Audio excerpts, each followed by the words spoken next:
Welcome to the online platform of Emmers online classes. तो आज की क्लास में हमें डिस्कस क्या करना है, जैसे कि आप जानते हैं कि हम लोग जो है ना क्लास 9 बिहार बोर्ड मैथमेटिक्स आपका जो एनसीईआरटी बुक है हिंदी मीडियम यानी हिंदी माध्यम के अकॉर्डिंग जो है ना हम लोग ट्रायंगल यानी त्रिभुज हम लोगों ने स्टार्ट किया था, जिसमें से आपका जितने भी कॉन्सेप्ट थे त्रिभुज के वो सारे हमने डिस्कस किया हुआ था।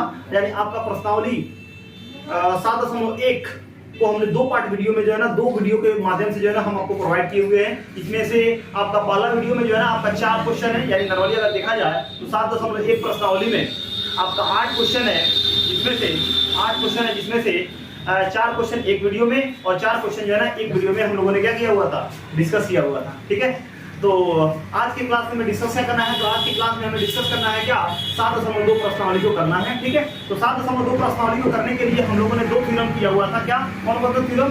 एक होता है आपका थ्योरम क्या 7.2, जिसमें बताया गया है कि अगर समद्विबाहु त्रिभुज दिया हुआ है, किसी एक समद्विबाहु त्रिभुज के अगर दोनों भुजा बराबर होते हैं तो उनके सामने वाले जो सम्मुख कोण होते हैं वो क्या होते हैं, बराबर होते हैं। उसको हमने प्रूव किया था, जो कि 7.2 थ्योरम था।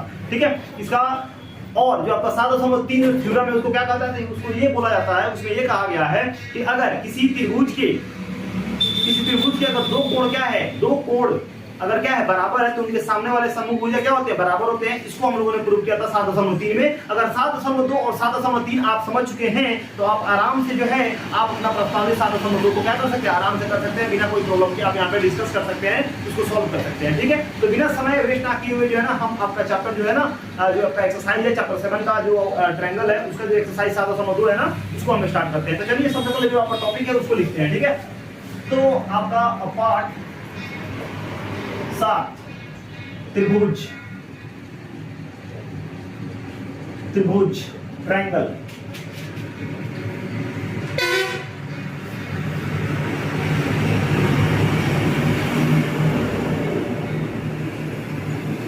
प्रश्नावली 7.2 को करना है। क्या करना है, 7.2 को हमको यहाँ पे डिस्कस करना है।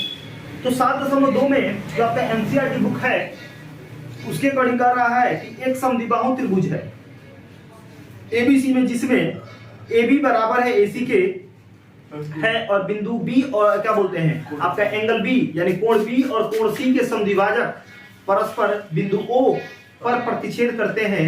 A और O को जोड़ दीजिए और दर्शाइए कि OB जो है ना बराबर है OC के और AO कोण जो है ना एंगल AO जो है वो क्या करता है, तो आपका एंगल कोण A यानी एंगल A को क्या करता है, समद्विभाजित करता है। ये हमको सिद्ध करना है। ठीक है, तो सबसे पहले जो है ना आप क्या कीजिए, यहाँ पे एक त्रिभुज बनाइए। ठीक है, ये क्या बनाना है, त्रिभुज बनाना है। ठीक है, तो सबसे पहले जो है ना आपका पहला नंबर क्वेश्चन में बोला हुआ है कि एक समद्विबाहु त्रिभुज है। ठीक है, तो मान लेते हैं कि ये हमने क्या बनाया है, एक त्रिभुज बनाया। ठीक है, जिसका ये बोला हुआ है कि ABC नाम है, तो हमने क्या नाम दे दिया, ABC नाम दे दिया। ठीक है, अब कह रहा है कि एंगल B ये है और एंगल C ये दोनों का समद्विभाजक जो है ना कहाँ पे प्रतिच्छेद करते हैं, तो O पे जो है ना प्रतिच्छेद करते हैं।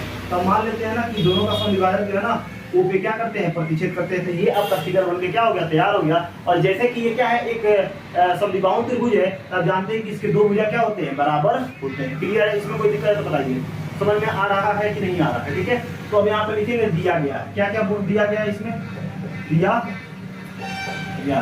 ठीक है, तो यहाँ पे लिखेंगे त्रिभुज ABC, एक त्रिभुज ABC में,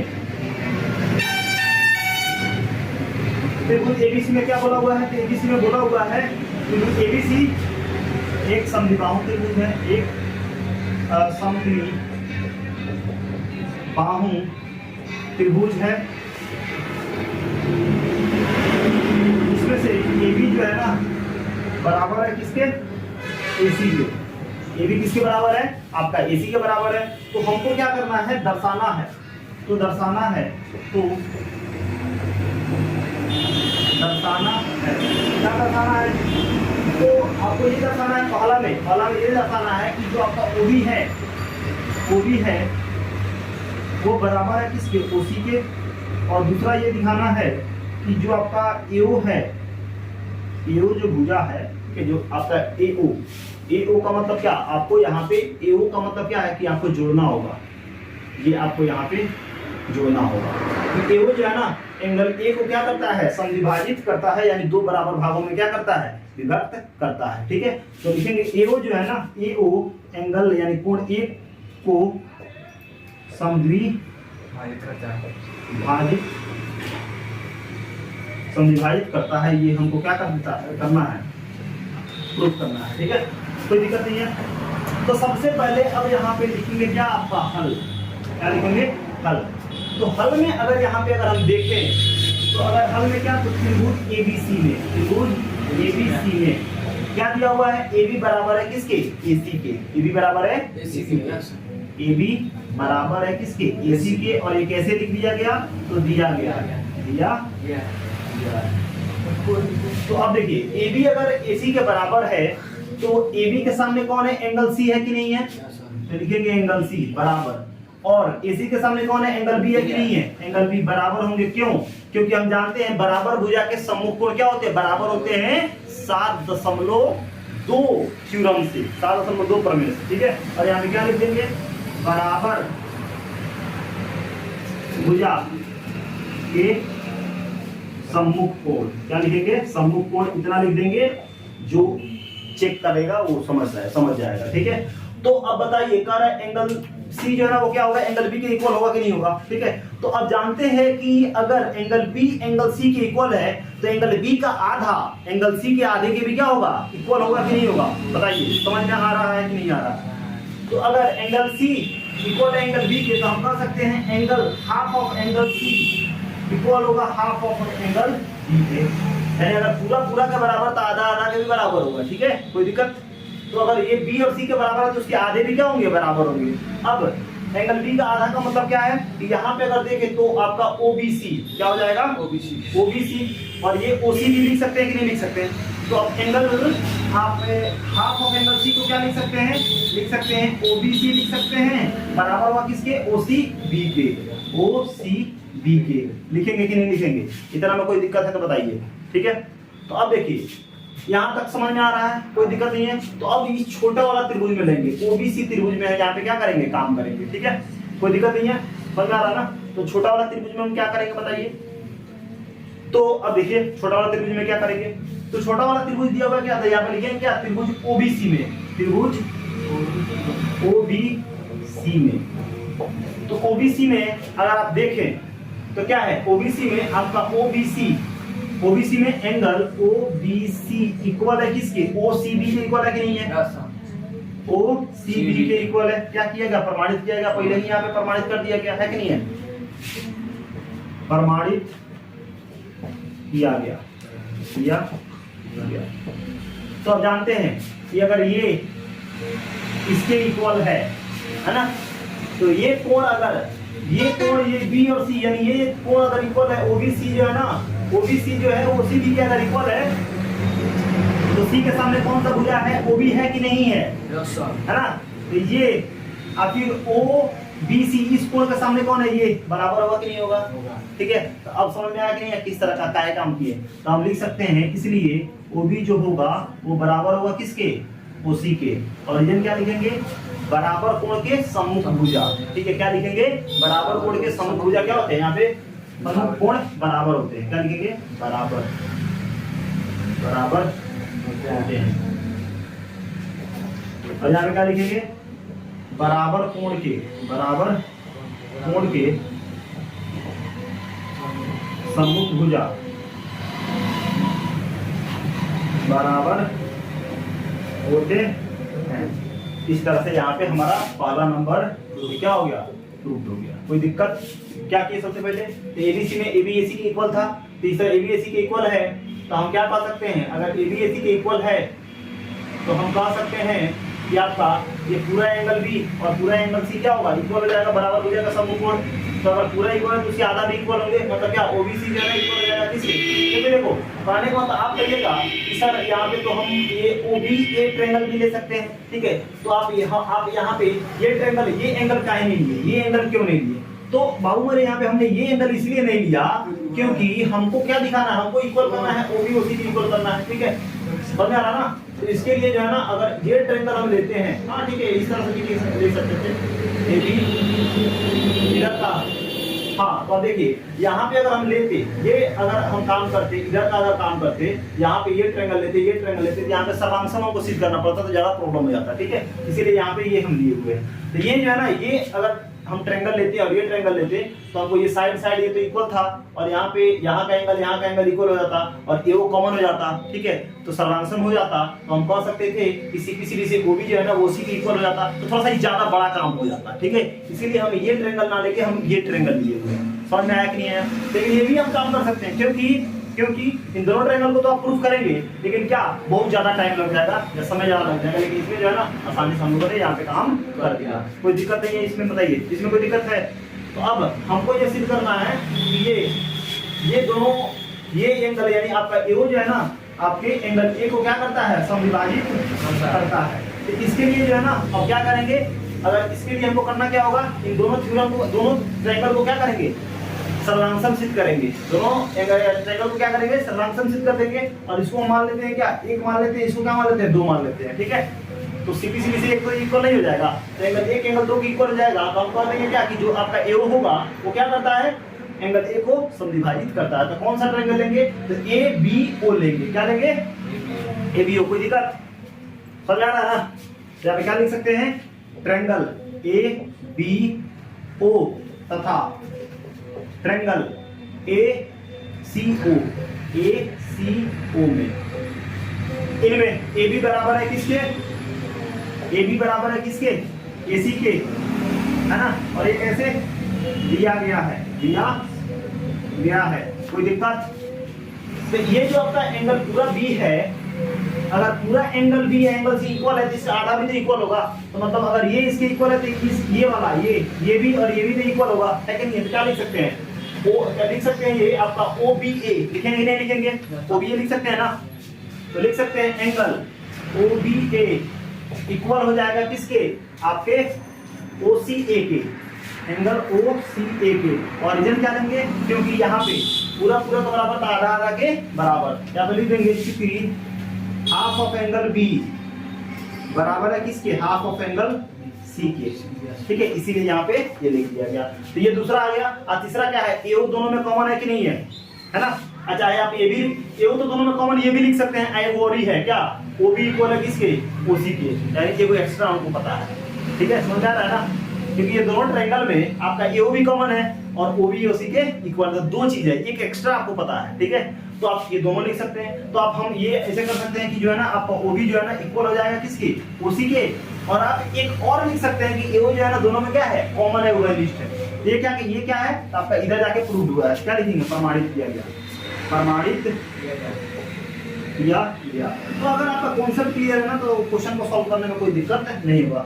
तो किसी भी तीन त्रिभुज का दो चीज अगर तीन चीजें अगर दिखा देते हैं तो सर्वांश हो जाएगा, ठीक है। तो यहाँ पे अगर देखें तो लिख सकते हैं, इसीलिए त्रिभुज ABO सर्वांशम होगा किसके, त्रिभुज ACO के अर्जन का साइड एंगल साइड, यानी SAS सर्वांगसमता से, सर्वांग समता से।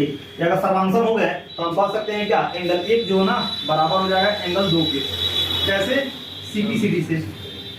तो एंगल एक एंगल दो के बराबर हो जाएगा ना, तो हम यहाँ पे दूसरा यहाँ पे लिख सकते हैं कि दोनों बराबर है। इसका मतलब क्या कि AO जो है ना एंगल एक को क्या करता है, समविभाजित करता है, लिख देंगे। इसीलिए AO एंगल A को समविभाजित करता है। और यहाँ पे खेला हो गया, बढ़िया से खेला हो गया। तो क्या हो गया, प्रूव्ड हो गया, यानी सिद्ध हुआ, प्रमाणित हुआ,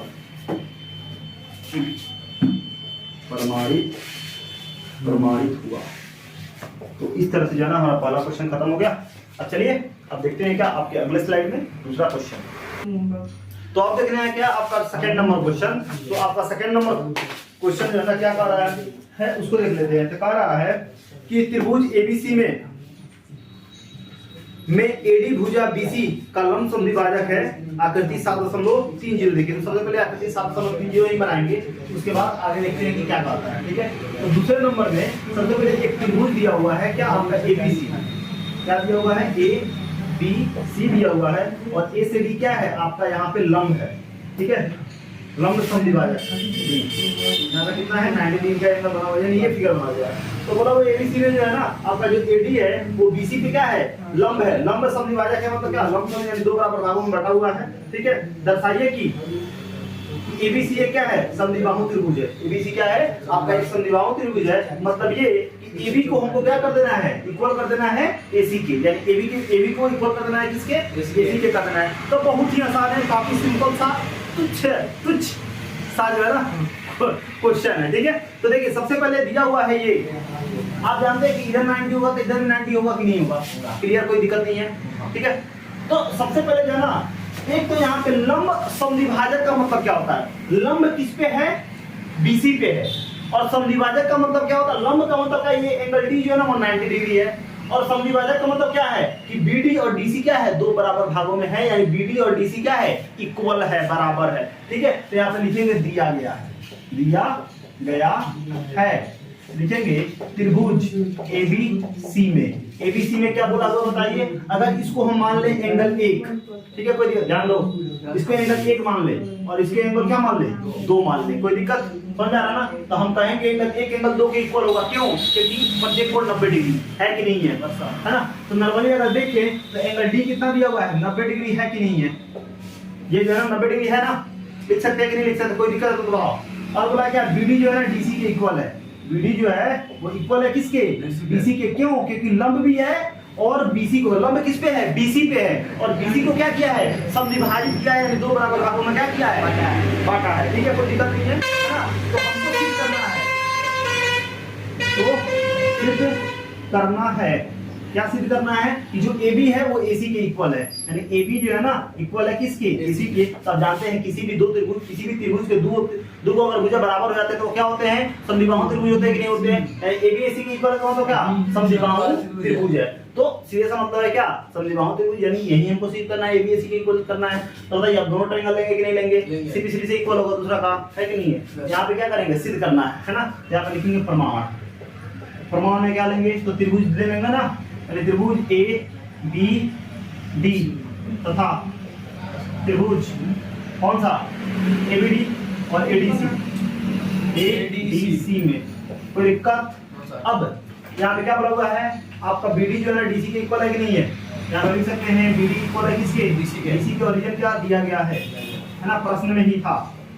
और यहाँ पे एंगल 1 एंगल 2 के इक्वल है कि नहीं है, एंगल 1 एंगल 2 के इक्वल है, क्यों, प्रत्येक कोण 90 डिग्री, समझ रहे हैं कि नहीं समझ रहे हैं, 90 प्रत्येक कोण 90 डिग्री, प्रत्येक कोण 90 डिग्री है, ठीक है। और क्या होगा बताइए सर, और देखिए ये दोनों त्रिभुज में AD भुजा आता है कि नहीं आता, AD दोनों में है कि नहीं है, कैसे, क्या लिखेंगे, AD बराबर है AD के कैसे, उभयनिष्ठ, कॉमन है ना, क्या लिखेंगे, AD जो है ना बराबर है किसके, AD के, और कैसे, उभयनिष्ठ हो जाएगा, कोई दिक्कत। तो बताओ ये दोनों त्रिभुज क्या हो गए, ऐसे हो गए, तो लिखेंगे इसीलिए त्रिभुज ABD तथा त्रिभुज ADC, यहाँ पे लिखेंगे, पता नहीं लिखना है, ABD क्या हो गया, सर्वांशम हो गया, ADC के कैसे, SAS सर्वांशम,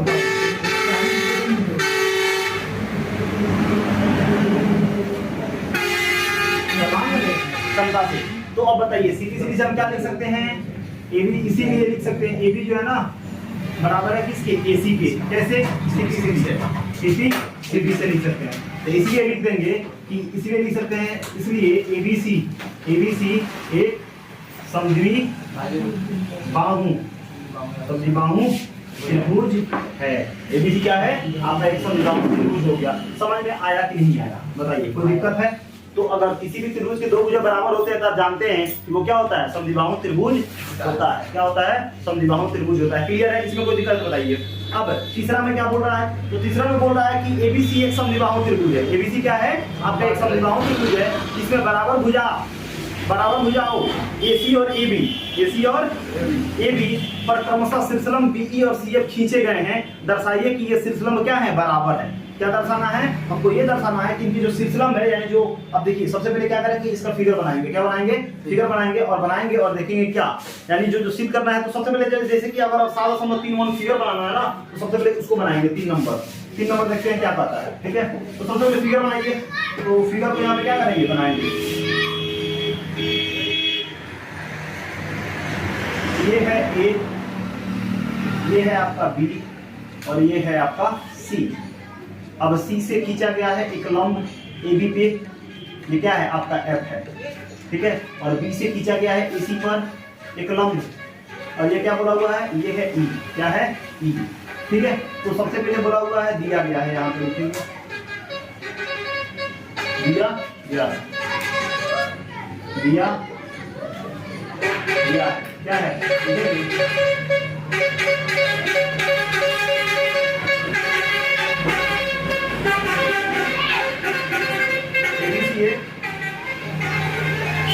समद्विबाहु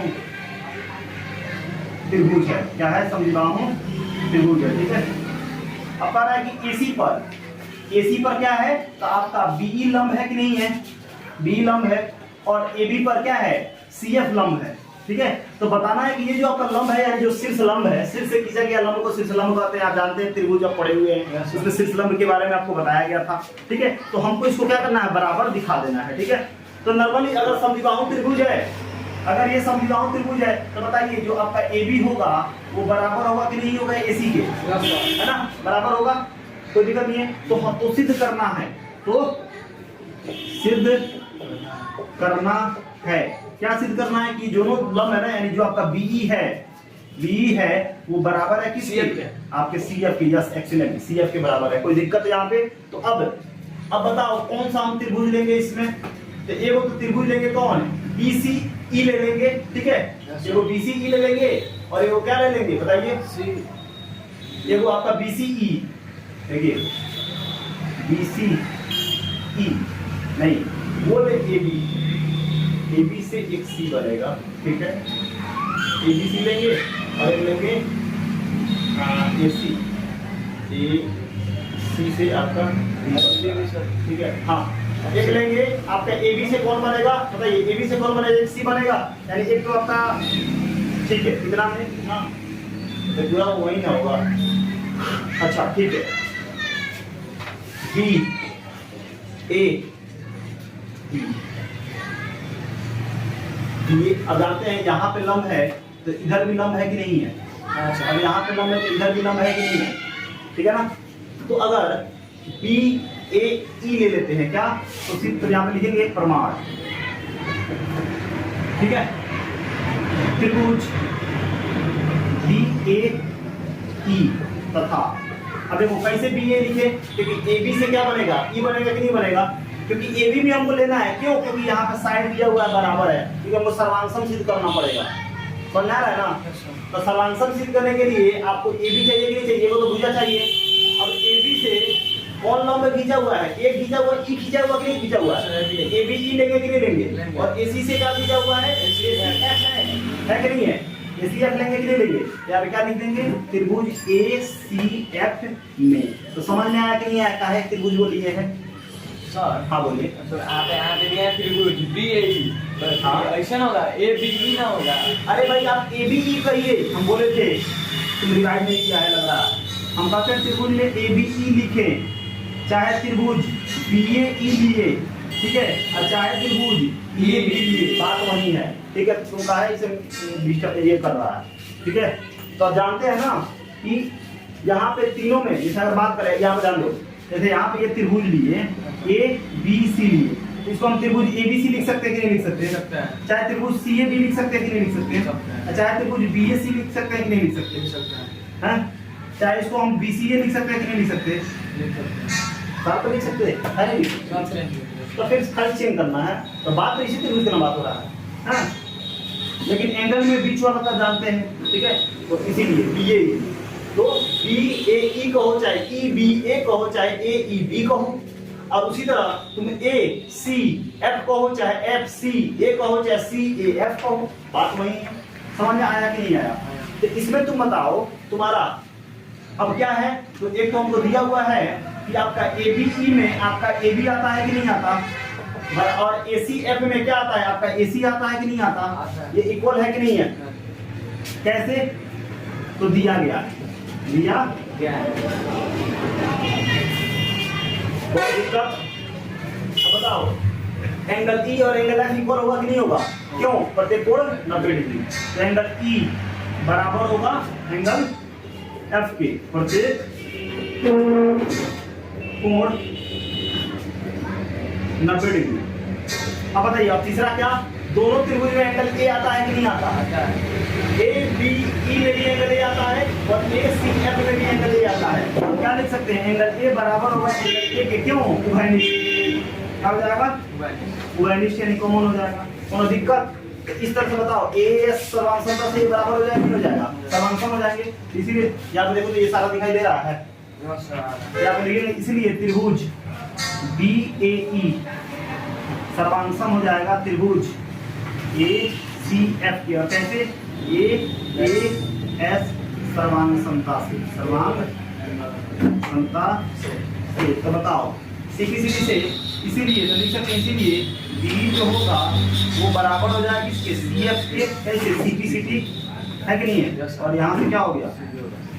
सिद्ध हुआ। यहाँ भी सिद्ध हुआ और यहाँ भी सिद्ध हो गया, सिद्ध हुआ। तो दिक्कत यहाँ पे बताइए, ठीक है? तो अगर इसमें दिक्कत नहीं है तो चलिए अपना देखते हैं क्या 4 नंबर क्वेश्चन। अब देखना क्या है, तो इसी को आप जानते हैं कि 2 नंबर आप पे क्या कर चुके होंगे, लिख चुके होंगे, तो इसी को मिटाते हैं और 4 नंबर आपका देख लेते हैं, ठीक है?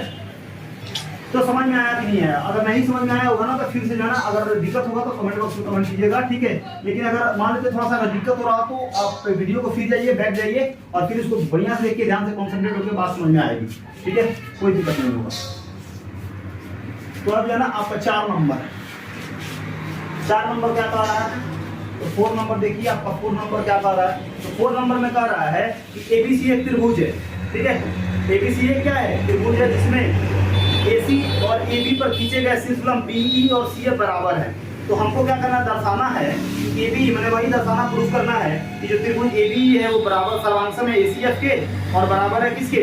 आपके। दूसरा कह रहा है कि AB जो है ना AC के इक्वल है, अर्थात मतलब क्या? ABC क्या है? समद्विबाहु त्रिभुज है, ठीक है? तो सबसे पहले 4 नंबर में जो फिगर है ना उसको बना लेते हैं, ठीक है?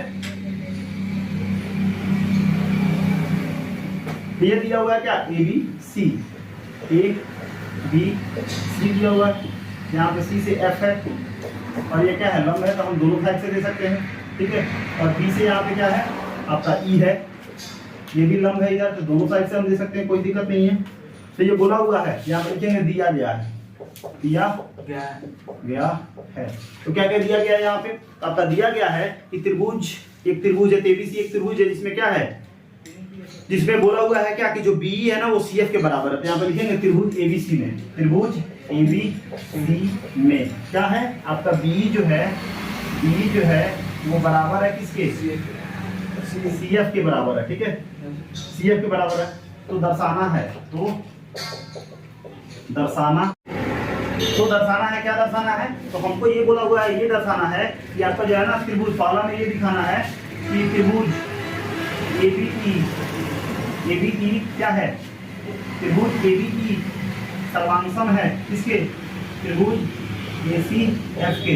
और दूसरा हमको ये सिद्ध करना है कि AB जो है ना वो बराबर है किसके? AC के, मतलब अर्थात ABC क्या है? त्रिभुज ABC एक समद्विबाहु त्रिभुज है, समद्विबाहु त्रिभुज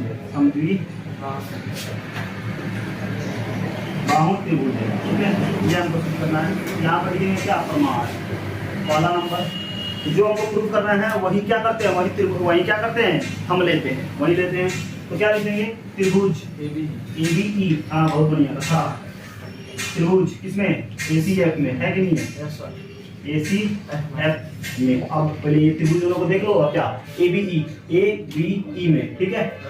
तो एंगल AA आता है दोनों में, है ना? क्या बनी सकते क्या? एंगल A बराबर होगा एंगल A की। और कैसे? उभयनिष्ठ, उभयनिष्ठ हो जाएगा, क्योंकि ABE में भी एंगल A आता है और ACF में भी एंगल A आपका आता है, दोनों बराबर है ना? और दोनों में उभयनिष्ठ कॉमन है तो हो गया। उसके बाद एंगल F और एंगल E, एंगल F और एंगल E क्या है बताइए? ABE। उसके बाद ABE में BE आता है कि नहीं आता है? ABE एंगल में BE आता है, यहाँ पर लिखेंगे BE बराबर है किसके? ACF में FE आता है कि नहीं आता? ACF में मैंने ACF में आपका CF आता है कि नहीं आता? CF। और ये कैसे लिख दिया? तो दिया गया था प्रश्न में, दिया गया है, ठीक है? और क्या? एंगल F और एंगल E क्या है? बोला है ना? समलंब है, क्या बोलते हैं? लंब है, यानी each 90 डिग्री, यानी लिख सकते हैं एंगल E बराबर होगा एंगल F के। क्यों? प्रत्येक कोण 90 डिग्री। तो इस तरह से लिख सकते हैं क्या, त्रिभुज ABE क्या हो गया, समांतर हो गया त्रिभुज ACFK, इसे ACFK कैसे, आपका एंगल साइड, कोई दिक्कत, एंगल साइड समान समता से, ठीक है। तो CPCD से हम नहीं कह सकते हैं कि आपका जो है AB जो है ना आपका क्या होगा, AC के इक्वल होगा, है कि नहीं है। तो इसीलिए लिखते यहाँ पे तो पहला ये प्रूव हो गया और दूसरा यहीं पे प्रूव हो गया क्या, कि आपका AB जो है ना क्या है, AC के इक्वल है, कैसे, CPCD से। तो इसीलिए हम कह सकते हैं क्या, ABC एक समद्विबाहु त्रिभुज है और इस तरह से ये क्या हो गया, सिद्ध हो गया, सिद्ध हुआ, ठीक है। और हमारा 4 क्वेश्चन यहाँ से खत्म हो गया और फिर अगले क्लास में बाकी 4 क्वेश्चन हम खत्म कर लेंगे और आपका 7.2 खत्म हो जाएगा, ठीक है। फिर मिलते हैं अगले क्लास में अगले वीडियो के साथ। Thank you.